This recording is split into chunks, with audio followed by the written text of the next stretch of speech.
अभी मैं प्रभु श्री राम की नगरी अयोध्या में हूँ और यहाँ पे आप लोगों को स्वर्ण कलश दिखाई दे रहा होगा। महंत राजूदास जी हैं और साथ ही साथ श्यान कुणाल बड़े भाई भी यहाँ पे हैं। हम लोग इस पे बात करेंगे और जानने का प्रयास करेंगे। साथ ही साथ मैं आप लोगों को बता देना चाहता हूँ कि मैंने भी अब माइक उठा लिया है। तो सबसे पहले गुरुदेव आपसे मैं पूछना चाहता हूं कि ये स्वर्ण कलश आखिर है क्या और कहां इसका इस्तेमाल होने वाला है। मैं पहले तो पूज्य आचार्य कुणाल किशोर जी को कोट कोट साधुवाद दूंगा, धन्यवाद दूंगा। और हमारे साथ प्यारे लाडले सैन भाई मौजूद हैं, उनके उत्तराधिकारी और युवराज। बड़े गर्व की बात है, इतने वर्षों के संघर्ष के बाद, त्याग तपस्या और समर्पण के बाद अयोध्या में भव्य दिव्य नव राम जन्मभूमि मंदिर का निर्माण और राम जन्मभूमि के मुख्य गेट पर इस अमावा मंदिर जिस पे स्वर्ण कलश सजाने की तैयारी। पूज्य आचार्य कुणाल किशोर जी का जो त्याग था राम जन्मभूमि के लिए, जो संघर्ष था, अतुलनीय है। उनका योगदान कम नहीं है, बहुत। ये स्वर्ण कलश आप लोग क्यों लगा रहे हैं? इसका मतलब कि इससे जो है क्या बदलाव हो सकता है? बहुत सारे लोग सवाल करेंगे कि ये स्वर्ण कलश आप मंदिर के ऊपर लगा रहे हैं, गरीबों में दान देते तो ज़्यादा अच्छा होता, तो क्यों ये स्वर्ण कलश क्यों? स्वर्ण कलश से एक चीज़ ये हो सकता है कि जो टूरिज़्म यहाँ आता है, जो लोग विदेश से देखने आएंगे, वो देखेंगे कि सोने का कलश लगा हुआ है, तो इस अयोध्या नगरी के प्रति उनका आकर्षण और बढ़ेगा। जब राम जी का युग था तो पूरा अयोध्या स्वर्ण सोने का था, लेकिन अब हम पूरा अयोध्या सोने का तो नहीं कर सकते हैं, या आने वाले युग में कर भी सकते होंगे जब सब कुछ राम राज्य की स्थापना होगी आज से 100 वर्ष 200 वर्ष बाद। लेकिन अभी हम लोग जो रामलला का जो मंदिर है उसके द्वार पर ये सोने का कलश लगा रहे हैं कि जो लोग यहाँ से गुजरें वो एक बार ये सोने का कलश को देखें और राम मंदिर की दिव्यता में ये और 4 चांद लगा सके। बात होता है राम मंदिर का, तो कुछ नास्तिक लोग जिन्हें भगवान पे भरोसा नहीं है वो कहते हैं कि राम मंदिर क्यों, आप अस्पताल क्यों नहीं बनाते हैं, अस्पताल से लोगों का इलाज क्यों नहीं कराते हैं। पटना में एक मंदिर है हनुमान मंदिर, जिससे आप लोग जुड़े हुए हैं। हनुमान मंदिर कितना अस्पताल चलाता है? अभी 5 अस्पताल हनुमान मंदिर चला रहा है। उन अस्पतालों का नाम क्या है? महावीर कैंसर संस्थान, महावीर आरोग्य संस्थान, महावीर नेत्रालय, महावीर वात्सल्य अस्पताल और महावीर हार्ट इंस्टीट्यूट। जरा सोचिए, एक मंदिर जो पटना रेलवे स्टेशन पे है, छोटे से जगह पे है, वो बिहार में 5 अस्पताल चला रहा है और उसकी स्थिति ऐसी है कि प्राइवेट अस्पताल भी उसके सामने फेल हो जाए, ऐसी स्थिति है। इतनी अच्छी स्थिति है, उसमें जो है मिनिमम चार्ज पे लोगों का इलाज होता है और सरकारी अस्पताल से जो है वो ज़्यादा अच्छा व्यवस्था है। मैं आपके कुछ, आपने जो सैन भाई से क्वेश्चन किया उस पर कुछ करेक्शन करना चाहूँगा। आपने कहा ये सोना गरीबों में भी आप बांट सकते हैं। सोना बांटने की चीज़ नहीं है और खैरात बांटने की चीज़ नहीं है। देश के नेताओं ने इतनी खैरात बांट दिया कि जो मेहनत करने वाले हैं वो भी काहिल हो गए। इनका देखिए, इस मंदिर के द्वारा अयोध्या जैसे नगरी में रोज 5000 से ऊपर लोगों को भोजन कराना। हाँ, यहीं पे थोड़ा सा मैं दिखा देना चाहता हूँ। आपने बहुत अच्छा पॉइंट छेड़ दिया। अभी देखिए, यहाँ पे लोगों को फ्री में भोजन कराया जाता है। जो लोग कह रहे हैं ना कि क्या होता है मंदिर से कैसे विकास किया जाता है, देखिए 5000 लोगों को फ्री में भोजन कराया जाता है यहाँ पे। उन नेताओं से कहना चाहता हूँ कि आप अपने घर पे सिर्फ और सिर्फ 50 लोगों को फ्री में भोजन करा के देखिए। नहीं, वो भी देखिए, वो कराते तो हैं, ऐसे कम्बल लेके जाते हैं, फोटो खिंचाते हैं, फिर वही कम्बल दूसरे को पकड़ाते हैं, फिर फोटो खिंचाते हैं। वो 5 किलो अनाज लेते हैं, 5 लोग पकड़ते हैं, भैया फोटो खींचना, तुरंत ट्विटर, इंस्टाग्राम और फेसबुक पे लगाते हैं, मैंने इस गरीबों को दिया। मैं पूज्य आचार्य कुणाल किशोर जी को साधुवाद देता हूँ। आज तक तमाम यूट्यूबर, तमाम चैनल सबको मना किया, अरे भैया ये तो भगवान की व्यवस्था है, ठाकुर जी कहाँ से ला रहे हैं, कैसे ला रहे हैं, हम तो एक सेवक का भांति कार्य और काम कर रहे हैं। मैं बताना चाहूँगा आपके चैनल के माध्यम से, सैन भाई मौजूद हैं, आपने सैन भाई से पूछा कि वो ये मंदिर, जो मंदिर शुरू से, अनाज से, आदि से चिकित्सा शिक्षा गरीबों के कल्याण के लिए काम करती चली आ रही है। संस्कार के साथ साथ चिकित्सा और शिक्षा और भोजन व्यवस्था मंदिर शुरू से देते आ रहा है। लोग कहते हैं मंदिर जाने क्या फ़ायदा, मंदिर अभी आपके जो है चारा मैं निवेदन का ये राजनीतिक विषय नहीं है, फिर भी मैं कहना चाहता हूँ करेक्शन करना चाहिए लोगों को अपने भाव में। आपने देखा, आपने बताया 5,000 से ऊपर लोगों को रोज़ खाना देना, और भी ऐसे नहीं देना, हर चीज़, ये नहीं हर चीज़, और रोज़ रोज़ बदल बदल के अच्छे से अच्छे, कितना पापड़, तिलौरी, थोड़ा सा घी, 2 प्रकार की सब्जी, रोटी, पूरी, चावल, ये नहीं कि एक दिन का रोज कराना। तो स्वर्ण कलश इसलिए लग रहा है कि पूरे देश में जो, क्योंकि अयोध्या आने वाले दिनों में टूरिस्टों का हब होगा, तो अयोध्या जब आओगे आपने एक चीज़ देखा होगा, आप जेल से निकल कर आए हैं और आपने कहा कि अयोध्या में ही मैं माइक उठाऊंगा। आपने जो माइक उठाई, तो आपने जब माइक उठाई तो आपने जो प्रयास किया लगातार आते ही इंफ्रास्ट्रक्चर किस प्रकार से डेवलप हो, वहाँ से आपने शुरुआत किया। मंदिर से पहले सरकार ने क्या प्रयास किया?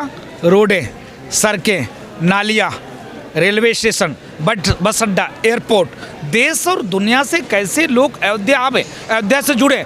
तो इसलिए आपने सैन भाई से जब पूछा कि सैन भाई ने कहा कि एक समय हुआ करता था पूरा अयोध्या स्वर्ण में थी। आप देखो, जब जनकपुरी से जब भगवान को मुंह दिखाई में मिला था तो यहाँ मणि पर्वत है, अभी भी कुछ न कुछ असर भी लोगों को मिल जाता है। मणि मतलब उसका नाम है मणि पर्वत हो गया। इतना मणि महाराजा जनक ने दिया था, लेकिन अयोध्या में रखने की जगह ही नहीं था, क्योंकि पूरी अयोध्या स्वर्ण में थी, तो उन्होंने एक जगह सब इकट्ठा कर दिया। तो जो पूज्य आचार्य कुणाल किशोर जी का जो ध्येय है और सैन भाई का जो भाव था कि स्वर्ण में कलश लगाकर जो बाहर से टूरिस्ट आए उनके लिए एक भाव जाए कि नहीं, अयोध्या सज रही है, समर रही है, कभी अयोध्या वास्तव में स्वर्ण में रही होगी, इसका प्रयास ये लोग कर रहे हैं। अच्छा, स्वर्ण जो होता है वो समृद्धि का प्रतीक भी होता है, और जिस राज्य के पास, जिस देश के पास सबसे ज़्यादा स्वर्ण होता है वो राज्य और देश जो है वो समृद्ध होता है। भारत में साउथ के मंदिरों के पास सबसे ज़्यादा स्वर्ण है, वहाँ का राज्य जो है वो समृद्ध है।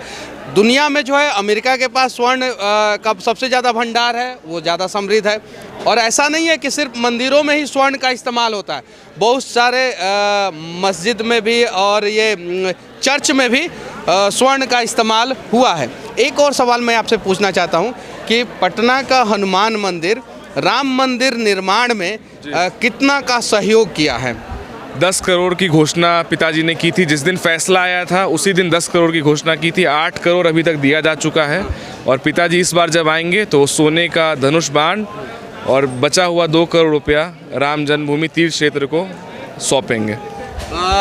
10 करोड़ रुपया जो है वो पटना हनुमान मंदिर के द्वारा दिया गया है।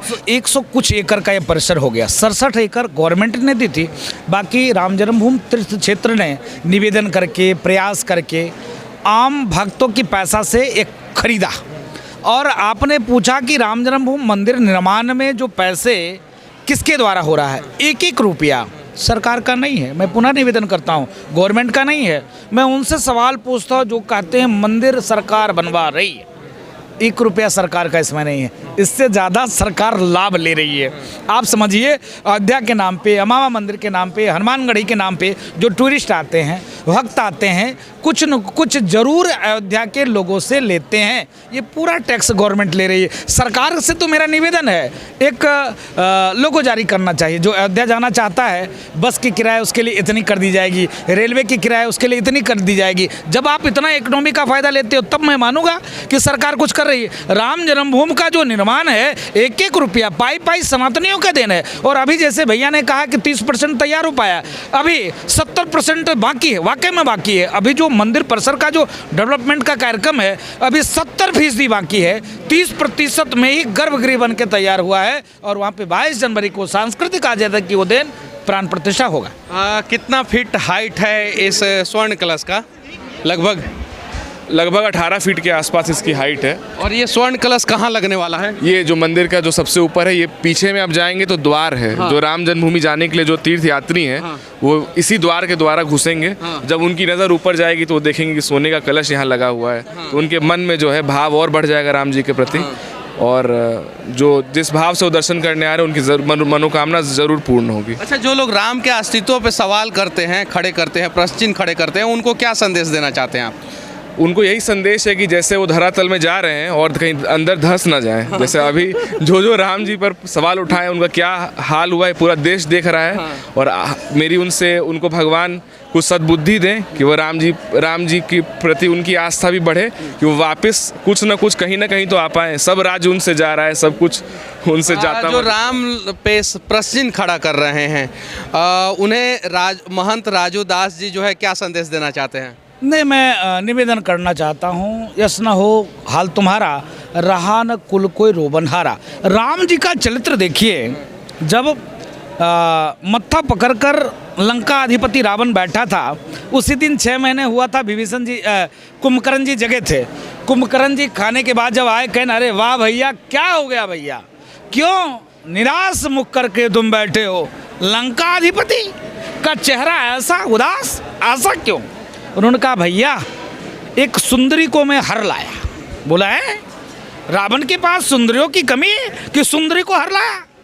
बोला कि नहीं, वो मेरी मन को सुंदरी भा गई और मैं उसको वन से हर लाया।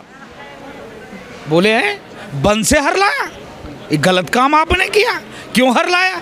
बोले मेरा मन उसके ऊपर मोहित हो गया इसलिए हर लाया। तो बोला किस तो दिक्कत क्या हर लाया, तो समस्या क्या? बोला कि जो है एक भी बार मेरे तरफ वो देखी नहीं। कहने ऐसा एक भी बार नहीं देखी? बोला कैसे हर के लाए हो? उन्होंने कहा कि साधु का भेष बना के हर के लाया।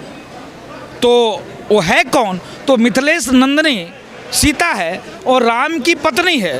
तो बोले राम की पत्नी है मिथिलेश नंदनी, सीता जनक नंदनी है, तो साधु बन के हर के लाए। चाहते क्या हो? बोले एक बार मेरे तरफ वो देख दे।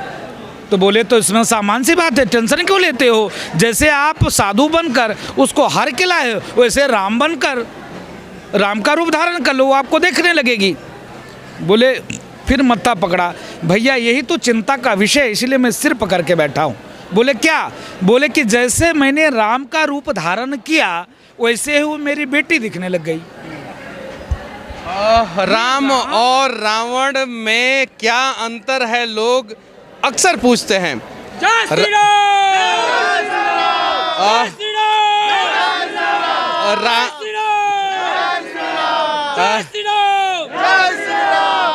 रावण को अपने विद्या का अभिमान था, घमंड था।